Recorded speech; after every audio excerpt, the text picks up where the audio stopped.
আসসালামু আলাইকুম ওয়ারহমাতুল্লাহি ওয়াবারাকাতুহু। আজকের প্রশ্ন, স্বামীর নাম ধরে ডাকা কি ইসলামে জায়েজ? প্রিয় ভাই বোনেরা, এই বিষয়ে শরীয়তের স্পষ্ট কোনো নিষেধ নেই। কোরআন হাদিসে সরাসরি এটাকে হারাম বলা হয়নি, বরং সাহাবীদের যুগে এর নজির আছে। যেমন হযরত ইবনে মাসউদ রাদিয়াল্লাহু আনহু এর স্ত্রী জয়নব রাদিয়াল্লাহু আনহা রাসূল সাল্লাল্লাহু আলাইহি ওয়াসাল্লামের সামনে তার স্বামীর নাম ধরে কথা বলেছেন।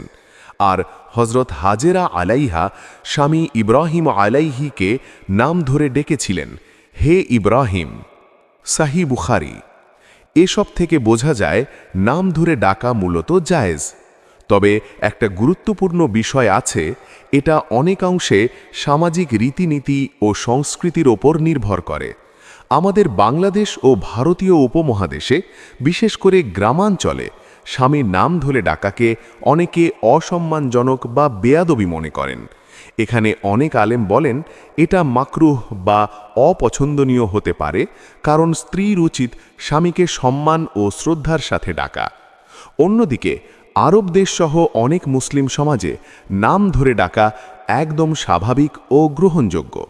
সুতরাং সার কথা হল, যদি স্বামী এতে কষ্ট না পান, মনে না করেন যে তার সম্মান কমছে এবং আপনাদের সমাজে এটা স্বাভাবিক মনে করা হয়, তাহলে নাম ধরে ডাকতে কোনো সমস্যা নেই। কিন্তু যদি স্বামী অপছন্দ করেন বা সমাজে এটা অশোভন মনে করা হয়, তাহলে জান, আমার স্বামী, আবু, ছেলের নামের সাথে ইত্যাদি সম্মানসূচক সম্বোধনে ডাকাই উত্তম। কারণ দাম্পত্য জীবন ভালোবাসা, শ্রদ্ধা আর পরস্পরের মন রক্ষার উপর দাঁড়িয়ে।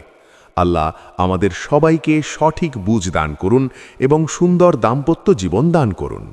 আমিন। ওয়াসসালামু আলাইকুম ওয়ারহমতুল্লাহি ওয়াবারাকাতুহু।